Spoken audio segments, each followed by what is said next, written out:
Welcome to Sports Scope, the most influential sports talk show in the nation.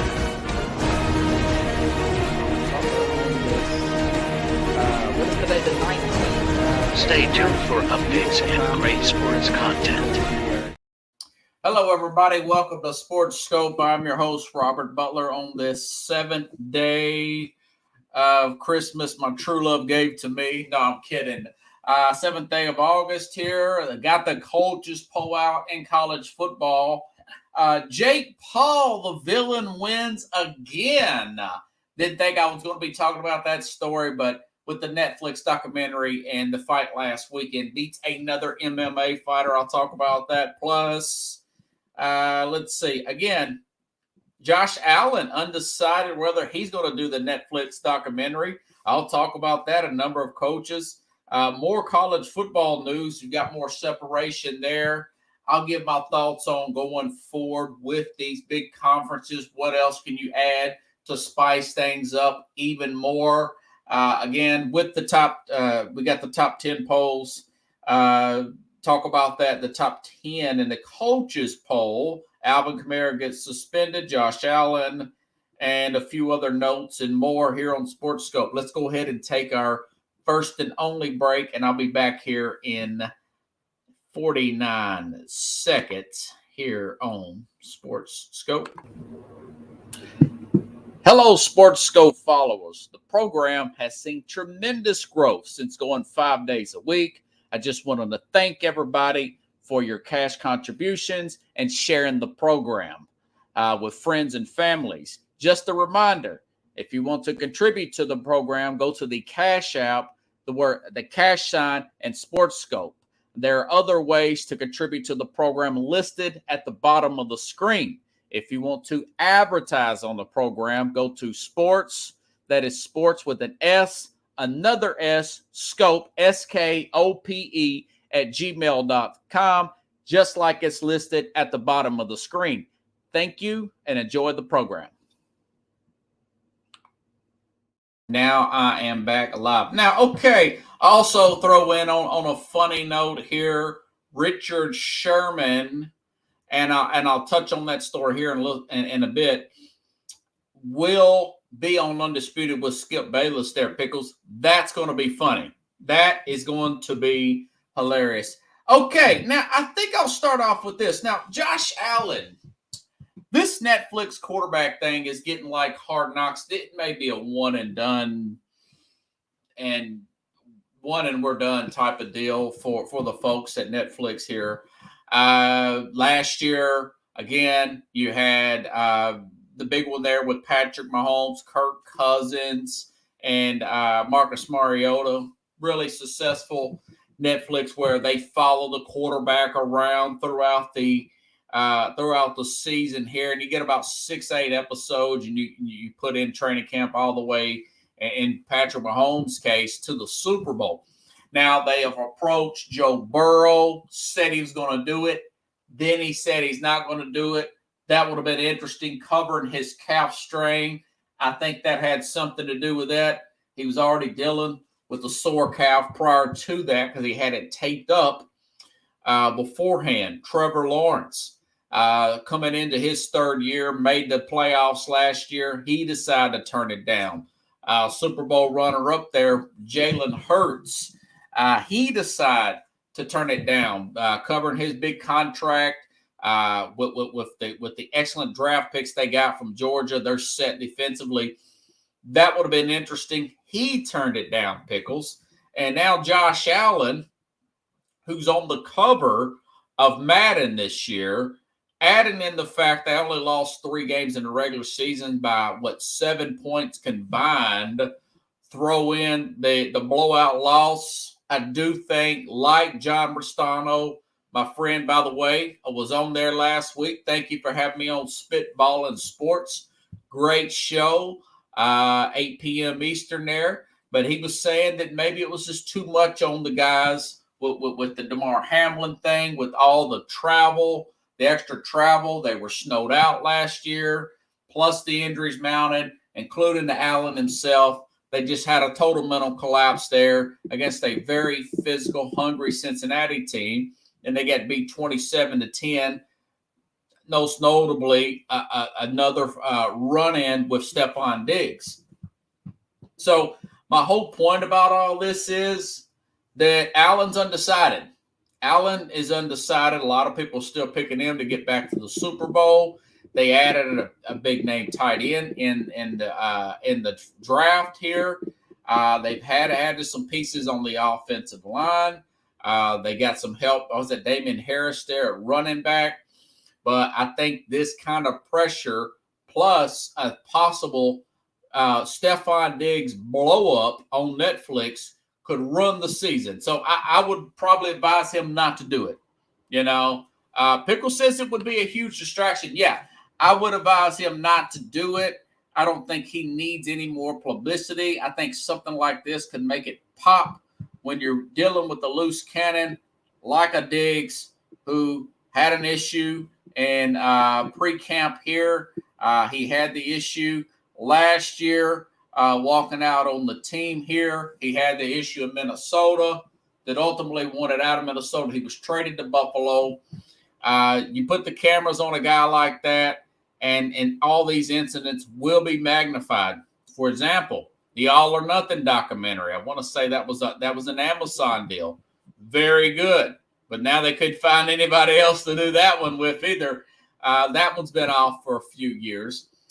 Des Bryant going off on the receivers coach, really pressuring Dak Prescott to throw him the ball, smarting off to Derek Dooley, who, remember the former UT coach, University of Tennessee coach, Pickles. Basically, that got him cut, and then he got picked up by the Saints and didn't last long at all there. So I do think that could be a recipe for a total disaster. I'll tell you what, though, that being said, we are, 3 weeks out? I want to say 3-4 weeks out. Because technically the season starts 1 month from today, if you want to be technical, September 7th. But the real football starts on the 10th, that game counts, but it's Thursday. You add 3 more days there, you got the 10th, and then the 11th, Buffalo will play the Jets. And as of today, 1 month out, as of today, I do not know who's going to win that division. One day I'm thinking it's going to be Miami. The next day I think it's going to be Buffalo because of what they did last year. They're going to have Von Miller back. And then the next day I think, well, maybe it's this Jet team, They look hungry, top 5 defense. But my problem with this Jets team, I was reading this. I made some notes about this. Micaiah Becton goes out early in their first preseason game, which was, Thursday night. He goes out early, supposed to play 23 snaps, played 7. Okay. Dwayne Brown hasn't even came back yet. And we're weeks, not 1 week, weeks with an S, into training camp. That is Aaron Rodgers, who's 39 years old, I want to say. That's his right and his left tackle. I don't know what else they can do. I'll tell you this, they could be a pressure popper too. I've reordered HBO Pickles. I've got it recorded. The first Hard Knocks will be on tomorrow. I'll give you my analysis of it on Wednesday's program, okay? So I'm not sure about the Jets, the Patriots. You say, what about the Patriots? Well, you got a guy like Mac Jones who's got a water pistol for an arm. Traquan Thornton, some people are saying he may have a great breakout season. I got Keith Engel coming on this program on Wednesday at 30 minutes past the hour. I'm going to ask him because he says he thinks that Traquan Thornton may be cut. But Keyshawn Boot is also playing well. Boot from LSU, he's also playing well. He was a 5th-round pick. He may jump up into the starter. Of course, they did get Juju Smith-Schuster and Parker there out of Miami there, but he's considered a route guy as well. So they got a lot of maybes and ifs and buts and candy and nuts as far as skill position players with a very limited quarterback who kind of reminds me of Alex Smith. I'm going to ask Keith Angle will be on Wednesday, 30 minutes past the hour. I have no idea, folks, as of today, who's going to win this division. My final analysis, like Regis Philbin used to say on Who Wants to Be a Millionaire, my final answer to that will be on the week of Labor Day, the week after Labor Day, leading up to week 1, which is September 7th, that Thursday. What I'll do is I'll do the show 1 hour before week 1 starts to give you my final analysis and my Super Bowl picks. I'm really looking forward to that. So, again, Wednesday, Keith Angle, really smart college football guy, plus knows the Patriots like the back of his hand. I've been following them for 50-something years almost. That he's followed the Patriots. Going to get him Jim Jeffcoat next week. Jim's very busy this week. Former Dallas Cowboy player and coach. Now, people don't realize he coached the defensive line for the Dallas Cowboys. Listen, I'm not blowing smoke on anybody's you're hearing. If anybody would love to dog the Cowboys, it would be me. But that being said, Pickles, this Cowboy team has the best chance of getting to the Super Bowl since those Jimmy Johnson teams. The more I look and read about Stephon Gilmore and Trayvon Diggs, the same brother, at two backs corners there, and Michael Parsons up the middle rushing, along with Mike McCarthy there, calling a more conservative run-based offense there, controlling the line of scrimmage. Hopefully Zach Martin will be back. That's something I'll bring up with Jim Jeffcoat next week. Going to ask him some Charles Haley. Played on those 92 and 93 championship teams. Got to get a Charles Haley story in there somewhere. But this defense is elite. They got their first road win in 30 years in the playoffs last year against Tampa, and they were in this game for 4 quarters to San Francisco. So, you know something? You take out the interceptions. You cut Dak's interceptions in half. This team could have essentially had the 1 seed, and things could have been different. Maybe they're in the Super Bowl last year, okay? This team is that good. I do think this team is actually that good. I think defensively they're going to be that good if they get Zach Martin back. But so I'm going to have him on next week, probably next Tuesday, if not next Thursday. He's got a program he does on Wednesday nights as well. And he also has he works for this insurance company out in the Dallas-Fort Worth area. He works with the team. He gets to see the guys practice, you know. He's a greeter for the team. So, essentially, if they win another Super Bowl, he'll get a ring. He can show it off here on Sports Scope. And I do really think that they Pickle says the past offense. Now, remember, they've got Brandon Cooks. They got Brandon Cooks there. They have CeeDee Lamb there. Michael Gallup. They got Michael Gallup coming back from he's the second year past that injury. I think he's going to be way better. They are replacing some tight end play there, but offensive line, young veteran at spots, but they've got some young players up and coming.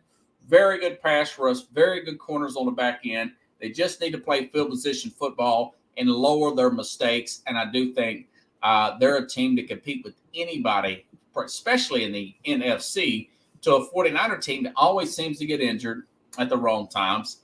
And Philadelphia, history says they will not get back to the Super Bowl. Teams that lose do not get back to back, not named New England since 1994.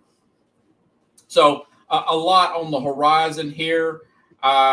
Okay. What should I do now? Dun, dun, dun, dun, dun. All righty then. I'll tell you what I'll go with. Trying to say college football. Okay, let's see if I can get this here. Now, so college football, we saw this last week, briefly touched on it Friday.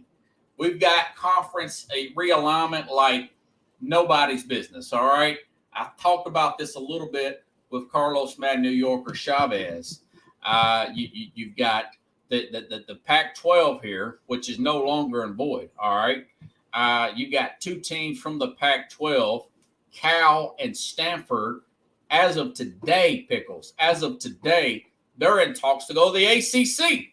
Now, that makes no sense. I mean, you got Stanford way up in Northern California going to be playing Georgia Tech in Atlanta. So that's going to be crazy talk right there. Same thing with Cal. That's the talk. That's the news that broke this afternoon. All right, let's go back to Friday. Oregon and who was the other one? Washington. Washington's got this Michael Penix, I think is his name. They've got a quarterback that may be also draft pick worthy. This is a huge quarterback draft coming up in 24, by the way. So them and Oregon, they're going to go to the Big Ten. All right. And you look at the Big Ten now with, again, we know USC's going. We know UCLA's going with Oregon and Washington. So at least Washington State and Utah, there's speculation that those two may hook up with the Big 12. So there'll be no more Pac-12. Pac-12 is non and void. And, I'll say this. This should set the rate. By the way, I was looking up some of the ratings here. I was looking up some of the ratings here for college football. And I mentioned this before, that the college game, believe it or not, and I screenshotted all these awful. For example, Tennessee, I want to say Tennessee and Alabama. This is a regular season game last year. Tennessee and Alabama, it topped out at 11.56 million viewers. That's a regular season college football game. Compared to the NBA, professional basketball, in the playoffs, not the regular season, the playoffs always has a higher rating. Average rating, Pickles, 5.47 million in the playoffs. Now the finals did reach a little over 12, but this is regular season, And Major League Baseball, you've added the shift band. We've got the pitch clock. There's been a lot of momentum. ESPN's MLB coverage is up 4% to 1.49 viewers per game. It's not that much difference for Fox Sports, who covers Major League Baseball as well. So the second highest, I will say, grossing viewed American sport is college football, and it's really not that close.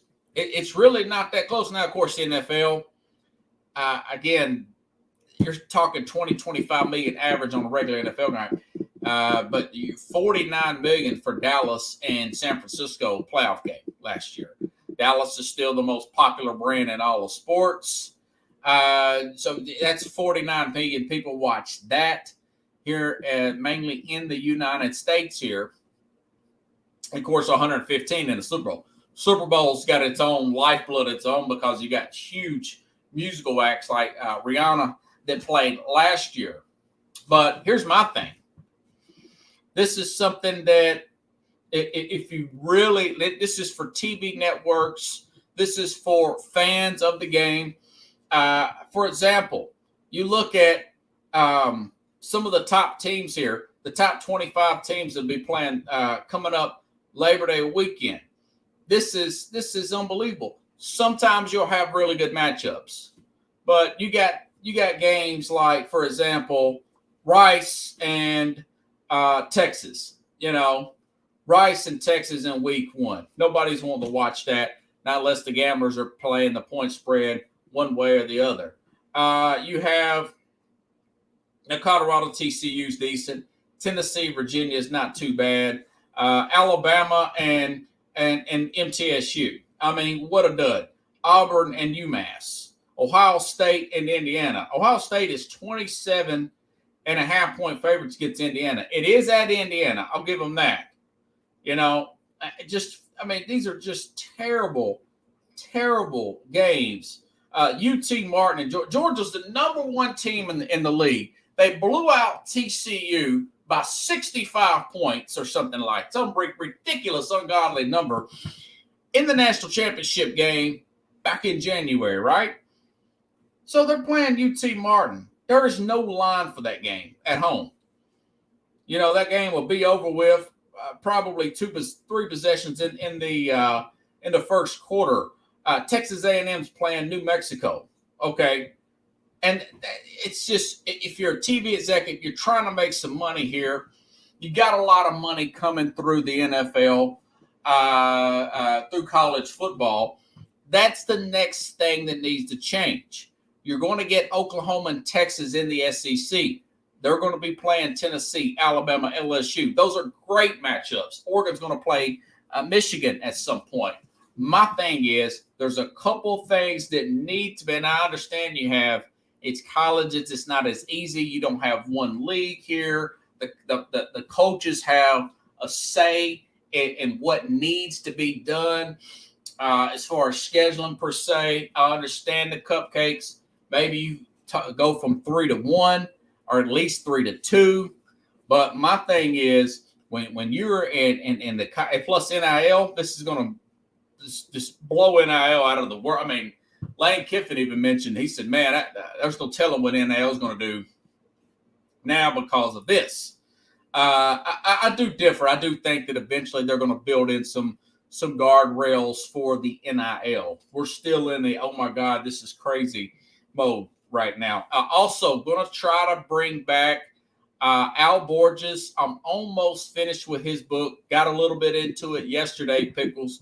Former Auburn coach on the 2004 Auburn offensive coordinator, the team that went undefeated. So we got a 12-team playoff next year. Here's my thing. This is what I would want to happen in the college game. When you've got all these great conferences playing together, when you've got these mega conferences like this, and you're not competing with the NFL. You've got the Sunday off. The NFL's not even doing the preseason game number 4. You can't have Texas with all that star power playing Rice in week 1. You can't have Alabama playing MTSU in week 1. Okay, for example, I got the coaches poll down here somewhere. I'm going to look for it. Here we go. Here we go. Like Steve Harvey says. The coaches poll. You got Georgia 1, Michigan 2, Alabama 3, Ohio State 4. That's a little high for Ohio State this year. LSU 5. USC 6th, which I doubt that. Penn State 7, Florida State 8, Clemson 9, and Tennessee 10. Okay. Number 20, for example, would be Carolina. The top 20 would play each other. Half of those teams would play each other in week 1. Okay.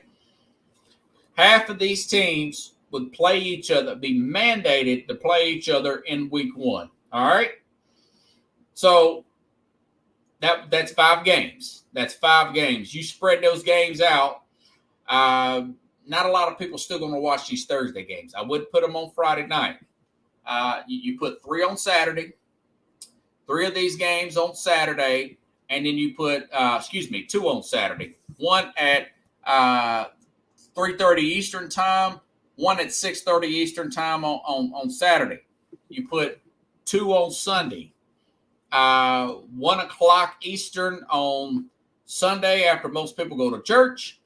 And this is Labor Day Sunday, right? Then you put 1 at 3 o'clock Eastern after that, immediately after that. Make it 5 o'clock Eastern. Make sure the other game, if it drags on, you'll be able to see this. But these will be ranked games. Both teams will be ranked. Then you put the last one on Monday night. You want to put the big one on Monday night. They like to put the games on Monday night. LSU is going to be playing Florida State again. That'll be a pretty good game. South Carolina is going to play North Carolina. Drake Mays for North Carolina. Shane Beamer's coaching South Carolina, and I forgot their quarterback's name, but they had a really good game against Tennessee last year. That'll be on Saturday as well. Pretty good games there. Pretty good, the way my man would say it here from Curb Your Enthusiasm, Larry David. But so you would have those teams, and then you would have more conference play. Play the conference games early, Play a few conference games early in the first week. Then the next 10, they would have to play the next week. Spencer Rattler, thank you, Pickles. They would have to play the next week. So you want to take advantage of this real estate, all right? And you say, well, what if team's not ready, blah, blah, blah, blah. Well, you got a 12-team playoff, folks. So if I'm king of college football and I'm in the TV networks, this is our second biggest revenue producer ratings-wise other than the NFL. It's better than hockey's not even – I didn't even look at the hockey stats. It's not even close. I know that Messi's a big draw down in soccer. Lionel Messi's a big deal down in Miami, the soccer player, but it's still not the big All-American sport. It's college football, and it's the NFL. And a lot of people don't watch news TV. I read that most people get their news digitally. It's like 60%. I'm the minority, Pickles. At 42, I'm the old man. I'm still watching cable news. Younger people, 60% of people are getting their news through digital now. A lot of people are taking the podcast. So programs like mine are actually the future. I'm just, sky's the limit for SportsScope. So, but if you've got that kind of revenue coming in, 20-something million people watched Ohio State and Georgia in the playoff last year. That's an NFL regular season. That's a big NFL regular season game. Well, now you're going to have a 12-team playoff, okay? You're going to have a 12-team playoff. You're going to have multiple host cover. But the Big Ten, Colin Cowherd made it, and I give him credit. He made this point Friday. He said, listen, man, you're going to have the middle of the country covered in the Big Ten with Ohio State, all right?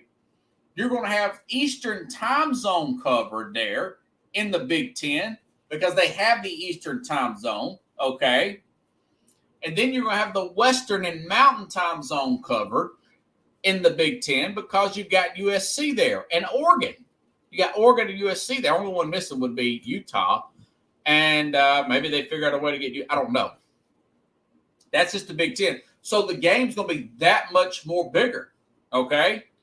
But you're going to have the South even spread out more to the West because Oklahoma, now we got Oklahoma in the SEC next year. You got Texas and Texas A&M in the SEC next year.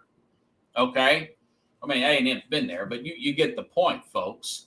So you could turn it into a bigger monster.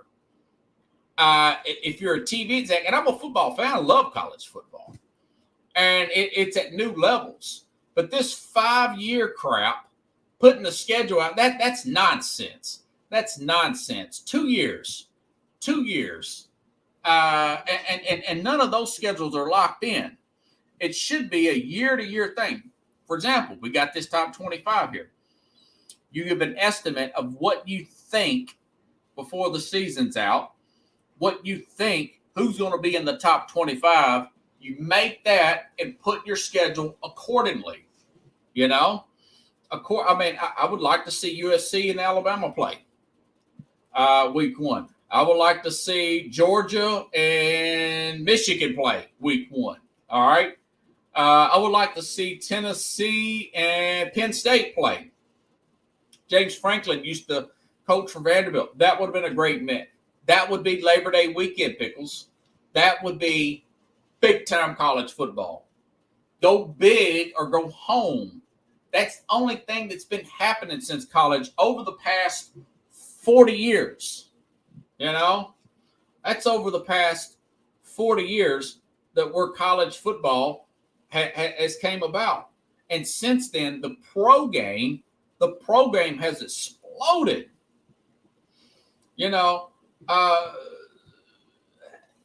For example, the pro game. practice squad players used to barely make ends meet now. Practice squad players, which is about 16 players, used to be 8. Practice squad players during an 18-week stint, according to this site I looked up here, Marsha.com. I don't know what it is. They made $207,000. Now, if they play 6 regular season games, they're considered full-time. And if they play 6 regular season games as a rookie, this is college has something to do with this. As a rookie, they'll make a minimum. This is third-string running back, Pickles, special teams players, $750,000. Now, if they get 1 year experience, they make a minimum of $870,000. If they have 2 years experience, they make a minimum of $940,000. That's unbelievable. So essentially, if you made it towards an active roster for 1 year, even in the most high-tax state, California, for example, you make $750. You cut that in half, say it's $350, and you throw off. I know that doesn't mean right, but you just say 10% to your agent. You still got $350,000. Now, you can run off that as a 22-year-old, 25-year-old. You want to go back to school? You don't have to live super conservative, man.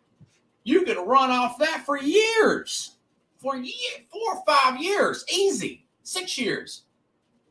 Not, so it's in the college game the college game is so popular now. We as fans, we follow these kids from college to the pros. Everybody's talking about guys like Anthony Richardson. C.J. Stroud's having a pretty good camp, Bryce Young, Merrill Hodge says, yeah, I like the guy, but former ESPN analyst Merrill Hodge, who's always never pulls a punch. He said Jadeveon Clowney's way overrated. You're going to find out in the NFL. He was right. He said Vince Young's not a starting quarterback in the NFL. He's right. He says this guy, he looks great, but man, he is way too small for this league. And he's going to get injured. It's not if, it's when. And I totally agree with him. But, if you look at this, this is because, and of course, you've got guys that are supposedly making Tennessee's got a guy, a freshman that supposedly has like an $8 million plus NIL deal. Now, we'll see how all this stuff plays out. Nicholas something, I can't remember his name. Lavanova. I can't remember the guy's name. Joe Milton's starting for Tennessee now. So the sky's the limit for this stuff, But I'll tell you this, it can go farther if you get some sound minds in there. And listen, if it cuts off, maybe these schools can help some of the smaller schools that are in state. Alabama A&Ms of the world, the UABs of the world, But I think when you've got that many people consistently watch these games on a consistent basis, plus you're going to have your conference championship, you're going to have the 12-team playoff. It's way in the billions. It's a big business, Pickles. College football is a big business. Notre Dame and Miami was originally scheduled to start in 24. That's been pushed back to 2025, according to On3. It's a new website I've been following here. So that's going to be a big game. That's going to be a big gunner. So, anyways, all right. So let's talk about the current. I know that's about the future. I think it's exciting. Pickle says, "What about Boise State?" Nobody knows. Nobody knows. The players will eventually earn something. Yeah, they are earning money. Maybe there's more NIL money. A friend of mine, son, he supposedly got an intern. Kavarius Tears plays for Tennessee baseball. He will be a junior. I'm going to try to bring him back on the program at some point. University of Tennessee baseball player, Kavarius Tears. So anyways, the top 10 came out today. This is the coaches poll. It's pretty close to it is pretty close to the AP. The AP is usually a little different here. There's some bias in the coaches poll, but if you really look at it, it's pretty close. This is going to be just about what we thought it was going to be as soon as I get all right, here we go. Now, Georgia obviously is going to be the number one. They're number one in the coaches poll. But now listen, this Kirby Smart coach team, they lost. They got 10 players drafted, including the quarterback last year in the NFL draft. They've had 25 players over the past 2 years drafted. They have recruited well. They have developed well. They've kept their staff together primarily. Now, their offensive coordinators up there coaching Lamar Jackson. He's up there coaching Lamar Jackson in Baltimore. But they won 2 national championships. I disagree with the national media and the coaches poll. They're probably in the top 5. I do not think they're number 1 according. They're just too many players they're losing. I know they've recruited well. I know they got the good transfer portal, but we're just not sure about their new quarterback situation. I do know they got a walk in the park the first 5 games. We've talked about that before. Only team even worth mentioning is South Carolina. That's at September, the end of September. Then they play the 29th. I think they play at Auburn, which, by the way, I don't even think is even ranked. Auburn's not even in the top 25. A&M is 25th, okay? But it looks like Indiana's 14. No, that's Utah, excuse me. That's all that. I saw that emblem there. And so anyways, so they're number 1. Not sure they're going to stay at number 1 for the first month. Like I said, they play a bunch of nobodies to open up the season, which is a tragic. It's a total travesty. I mean, they have one of the worst schedules ever. But they will have to play Alabama or somebody in the SEC championship. They do have to play Auburn. They have to play at Tennessee this year. Tennessee's ranked 10th. I'll talk about them in just a second. Now, Michigan, Jim Harbaugh suspended the first 4 games. They're number 2. They've got McCaffrey, their quarterback. He might go as a top quarterback. They've got a running back that may get drafted pretty high. Jim Harbaugh says that this team will have more players drafted in April than Georgia did with 10 last April. Talks cheap, actions speak loud, and words we shall see. He's had some good players, including Aiden Hutchinson, over the last couple of years. Guys like that did get drafted. So I'm not going to overly criticize him, but I don't know if this is a number 2 team in the country right now. I think that Alabama is probably a better team, but this is the reason. Alabama don't have a starting quarterback that they've named yet. They're the number 3 team in the coaches poll. But Nick Saban is recruited great every year, except the year before last. He had the number 2 class. He's out recruited. Now, maybe this doesn't mean anything because of this transfer portal. But if you're just looking at the 24/7, which is like the real clear politics of averages, they average all the websites up.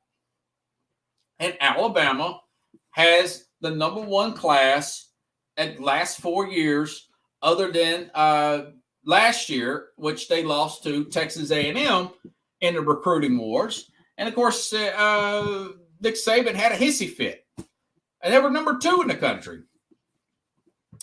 They got a new offensive coordinator, this very young guy. They are constantly changing coordinators. I get it. But you do have Nick Saban there. And they do have LSU at home this year. They got Tennessee at home this year. Those are 2 big foes. They do have to go to A&M now. A&M, Bobby Petrino, very good with quarterbacks. A&M's got a lot of good talented. These aren't my final picks here. The next few weeks, I'll give you my championship. I'll give you playoff teams and everything of that nature. But that was pretty disrespectful to make Alabama number 3. You could have made a case for making them number 1. But hey, Saban's going to use this for bulletin board material. You better believe it. Okay, another team probably overrated, Ohio State. Ohio State totally demolished by Michigan by 21 points last year in their own backyard. This is a first-year starting quarterback. C.J. Stroud plays for the Houston Texans now. Now, I know that Marvin Harrison Jr. Probably going to be a top 5 pick in the draft. He would have been the top wide receiver taken last year.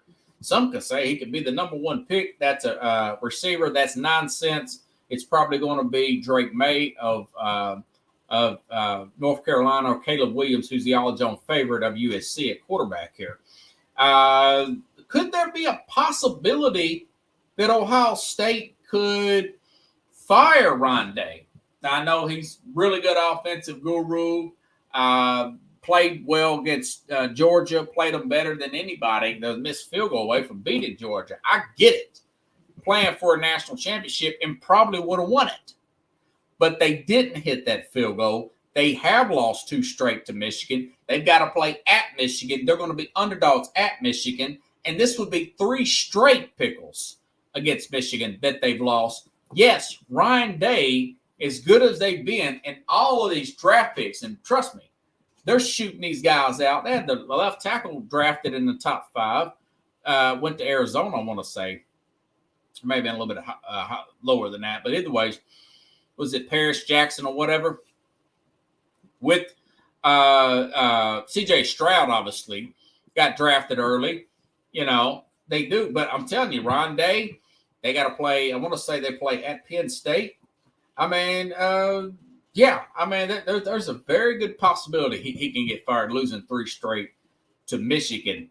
Little overhyped because you don't know their quarterback situation at 4. I might have put LSU Pickles at I might have put them at 4 over Ohio State. LSU beat Alabama. They hung in with Georgia for half last year. They've got that same quarterback, Jalen Daniels, coming back. Brian Kelly proved to be, he is the real deal. Remember, he took, 2 playoffs and 1 national championship game when he was at Notre Dame, when we thought they would never even be close to that. We thought they were overrated. Most of the time they are. But Brian Kelly, now it was blown out by Tennessee. I had to say that. And he did lose to Florida State, got it together, ran the table, got to the SEC championship, a dark horse for a lot of people, saying that they could win the national championship this year. LSU's always got speed on the outside, wide receiver and cornerback, okay? It's not the hot take, really, to even say that LSU is in this thing. So, but they're number 5 in the early AP polls. Now, of course, they got to play the SEC West every year. You know, you got to play at Alabama this year. So that is not going to be easy. Going to Alabama will probably repay them that favor and beat them in Tuscaloosa. But when we go to these 14 teams or 12-team playoffs, yeah, they're probably going to make it. They're probably going to be in there every year, depending on some major injuries. So I think they're seated just about right in the coaches poll. USC doesn't really have a lot of depth. I don't think they can hang with these SEC teams, any kind of SEC type of quality of schedule here. Caleb Williams could win the Heisman. Not sure. Very difficult to do that. Lincoln Riley had a lot of transfers there. I understand. They do got to play at Notre Dame. And then the next week they got to play Utah. They later got to play at Oregon. They're probably a 2 or loss team this year. Not too in love with USC this year. A lot of flash, not a lot of sizzle, if you ask me. Now, Penn State's up there ranked 7. Josh Pat, this guy, he works with 24/7 Sports here, that same network and website, which said that they were, said that Penn State could possibly go 11-1. I don't think they're going to beat Michigan, and I don't think that they could lose to Michigan and Ohio State. So that will be 2 losses for them. Not so fast, right? That's that guy's birthday too, by the way, Pickles. That guy that says not so fast on College Game Day. What's his name? Lee Corso? Not so fast. All right.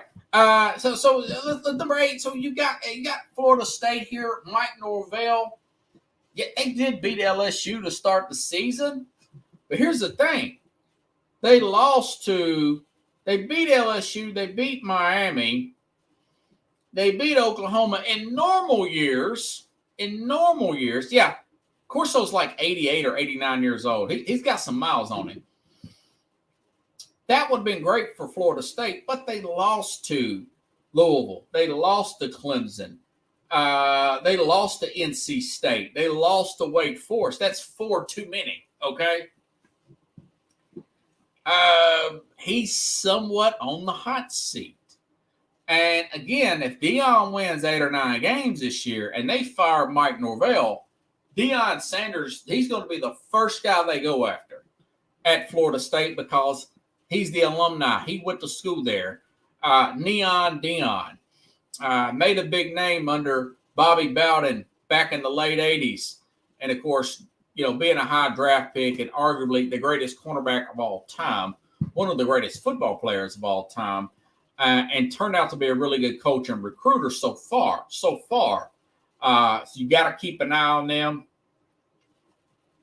8's not too bad for Florida State. Now, Clemson at 9, got this Cade Cubic guy. They're always going to have a good defense at Clemson.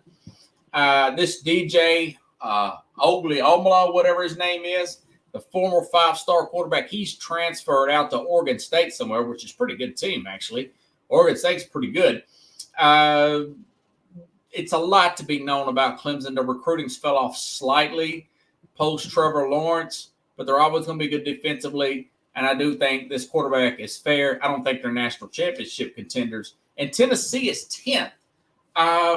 These aren't final runs. I'll break down Tennessee's schedule. I know they got to play at Florida, at Alabama this year. I think they'll beat Florida this year. Alabama, I think they'll lose that game. Now, they got Georgia at home. Not sure if they quite got the dogs left to beat Georgia, but being in Knoxville is huge for Tennessee. Joe Milton, he was a transfer from Michigan. He's a little thick for my liking, but I noticed he slimmed down. He's a Heisman dark horse guy from everything I read. He's also on NFL Network, and this guy's got a cannon for an arm. I like the way he played Clemson in the bowl game last year. 23 years old. Tennessee's got a lot of grad and transfer guys on their offensive line. They still got a fair to good defense. They run too quick of plays here. They seem to wear down at the end of the season. Spencer Rattler had a career day against them in South Carolina last year and destroyed them. Of course, you got beat handily by Georgia, but they did win the most games since 2001 last year. So they're going to be an exciting team to watch. Got some good matchups. Got to play Texas A&M. I think they can get the upset down in Florida. I'll break them down in full extent between now and the season starts, since they're the number 10 team in the country. But that rounds out your top 10 in the coaches poll. I agree with most of it. Yeah, he can throw it like the wind blows here. Pickle says Deion ran a 4.29 at FSU. He can run forwards, backwards, like nobody's business. Okay. There was a fight this week. I'm going to try to get a hold of Jack Hirsch. Jack is very busy. NFL, a Hall of Fame boxing writer. I've had him on the program before here out of upstate New York. this guy, Jake Paul, he's the YouTube guy. I've talked about him on this program before. He's done some amateur boxing. People made fun of him, took him as a joke just to promote his YouTube page. He ends up beating in his first exhibition fight, knocks out Nate Robertson, who jumped over Dwight Howard practically to win the slam dunk contest. Okay. So he won his fight again this weekend. And this guy has beaten this guy's a pretty good fight. He's got good footwork, Pickles. He's about 6 foot tall. He's about 6 foot tall, blonde-headed guy. The boxing purists don't like him, but he's got pretty decent footwork, I'm telling you. And I'm trying to get to some of his write-ups here. There's some of these UFC guys.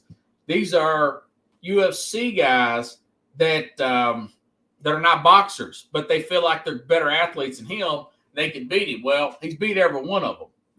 Guys like Nate Diaz beat 38-year-old. He's only 26, beat 38-year-old Nate Diaz, mixed martial arts fighter. He's also beat he's 7-1.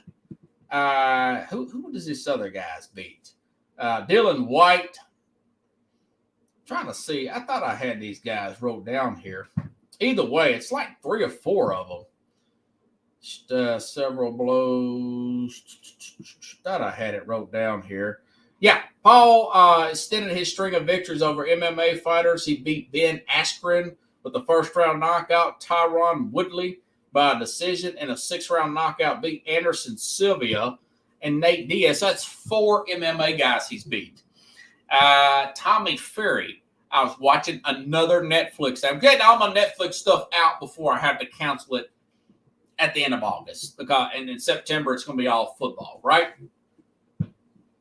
So this guy is 7-1. He's a villain. People can't stand him. He made anywhere from 25 to 40 big. He made a lot of money the other night. And I thought about Pickles. I thought about ordering this thing. I really did. I thought about it, and I want to ask Jack about this guy because he's a major draw. Even Mike Tyson said, listen, man, this guy puts rear ends in seats. He gave, and I'm paraphrasing, he gave a B12 shot to the sport, man. He beat Tommy Fury is the younger brother, 24-year-old younger brother of Tyson Fury, okay? Tyson Fury, former heavyweight champion of the world, unretired, right? He's unretired. And this dad is, what's his name? Big John Fury. He's a former professional boxer, okay? And this guy lost a decision, but he knocked down Tommy Fury. He knocked Tommy Fury down. This guy's a good boxer. He's a legit boxer, if you ask me. He started late. But this Jake Paul kid, he's real cocky, brags a lot, blonde-headed kid. He stirs people up. People do not like him. He reminds me of Floyd Mayweather. He loves the villain role. Reminds me of a Kobe when he played with the Lakers. Whether people want to believe it or not, when Kobe was a player, he was considered a villain. Who was a guy? Christian Laettner with Duke. He was considered a villain, real cocky, played with University of Duke in college. A villain. Villains sell because you want the Yankees, Pickles. The late 90s Yankees, early 2000 Yankees, the ratings were very high in baseball those years. I met a guy in the gym one time in 2001. I said, man, I hate the Yankees. This old man, Pickles, told me, he said, I hate the Yankees too. He said, man, they was winning when I was a kid in the 60s. Mickey Mantle and everybody. And he said, I can't stand these villains. But Tommy Fury's a legit fighter. I don't think he can beat this guy that just Terrence Crawford guy. Now, Terrence Crawford's undefeated and 35, and he's about 47-0 or something. That's a question I would like to get to Jack Hirsch. Now, Jack's very busy. I don't know that per se, but I like this kid. I like this Jake Paul. He made a lot of money. He delivers. There is some sizzle there. There is some sizzle there. And part of me wish I would have watched that. I would have watched that fight. I probably would just recorded it because I got to do Mac and Jack and Jim Jeffcoat's show. I got to do their show on Sunday mornings. Okay, last but not least, very funny story here, Pickles. Richard Sherman, it's pretty much official now. He's going to be on the Undisputed debate show with Skip Bayless. Let's flash back. Let's flash back to the. Let's flash back to the. Oh man, I had it and I just passed it up. To the last time these two talked, this viral moment here between Sherman and Skip Bayless 10 years ago on Hey, it's your skin. I crave taking ESPN's First Take when Skip Bayless was with working on First Take there with Stephen A. Smith. Listen up. How good do you really believe you are? Because you got people out there looking at you and saying, Here "He's is just talking smack." 24-year-old. How good do you believe you are? Well, I believe my numbers Richard speak for Sherman. themselves. I mean, my tape speaks for itself. My tape is my resume. That's what I leave it up to. I mean, you can say whatever you want. Skip can say whatever he wants, but Skip, whenever you refer to me, whenever you speak to me, whenever you address me as all-pro Stanford graduate, because those are some accomplishments you can aspire to. You will never accomplish. You have never accomplished anything. So, but those things are on my resume. Those are what I've done. It's my second year in the NFL, going on my third. I mean, you tell me who's wrong. Okay, I'll accept that. I think I've accomplished more in my field than you have in yours, though you're just getting started. So I'm the top of my field. So I'm all pro. I'm the best, one of the best 22 players in the NFL. You're going to brush it off, but I don't think you're the best 22 anything in sports and in media and anything. I think you think more of yourself than you actually can, prove. But okay, do you think you're better than Darrelle Revis is right now? In my 24 years of life, I'm better at life than you. Okay, so all right, that's fair. Let's get down to that. Let's not get personal here. I just want to know. It's not do you think you're better than Darrelle Revis is right now? I'm better than you. So, Now I will say this: Skip did get him there. He said, "Do you think you're better than Darrelle Revis, who just got into Canton yesterday, right, or Saturday? Do you think you're better than Darrelle Revis?" Now, I think it's his first year. I remember he got some trouble, had a really bad incident with his wife there, got arrested with some alcohol involved. Didn't hear anything else about that. Apparently, that's got squared away. I hope so. I like the guy. He's one of those really cocky guys that kind of talks himself up. I don't think he's Revis, but I think he was one of the better cornerbacks in the league. Pickle says Sherman will smoke Skip Bayless. Now, he did go to Stanford. Very smart guy. But Bayless won't back down. Now, Bayless is 70-something years old. If he hits Bayless, he's going to look bad. He's 35 now. He's 24, 25 then. Can't wait. They're going to basically do 40 or 50 shows there. I want to see what that. I did screenshot that. I don't know how many exact. I think it's going to be great. Richard Sherman has reached an agreement to become part of FS1's Undisputed after Shannon Sharp's departure. This is from Andrew Marchand of New York Post. Sherman would debate him around 50 to 100 times a year, primarily during football season. So, I mean, a lot of people's going to watch this. I hope he does jack up Skip Bayless. It would be must-see TV, but it'd be short-lived. Bayless is the kind of guy who'd probably sue you. I don't think he will do that, but I think it will be interesting. And I think people will tune in. I know I'll tune in. So there's a lot of other stories out there, folks. I'm going to get to them probably tomorrow. We got Hard Knocks, New York Jets coming on tomorrow. And that ought to be on after the show. That comes on about 9 o'clock, I want to say, 8 or 9 o'clock here Central Time on HBO. But tomorrow, got a few stories I didn't get to. I will get to tomorrow. Please, if you like the show, please share the show. Wednesday, again, Keith Engel will be back on. I'm going to try to get Jack Hirsch to come back on the program and ask him about this Jake Paul thing. Not a big fan, but hey, the guy's putting in a lot of big pay-per-view ratings, and he's beating these MMA guys like nobody's business. His first real boxer, he did lose, but it was a very close loss to Tommy Fury there, where he did knock down Fury in that matchup, but Fury outboxed him. Very close. It's going to be really interesting here. I may try to get him on Thursday. Can't guarantee it. Very busy guy. So either way, folks, appreciate you watching tonight. Again, I'll be back here, same time, same place, here on Sports Scope.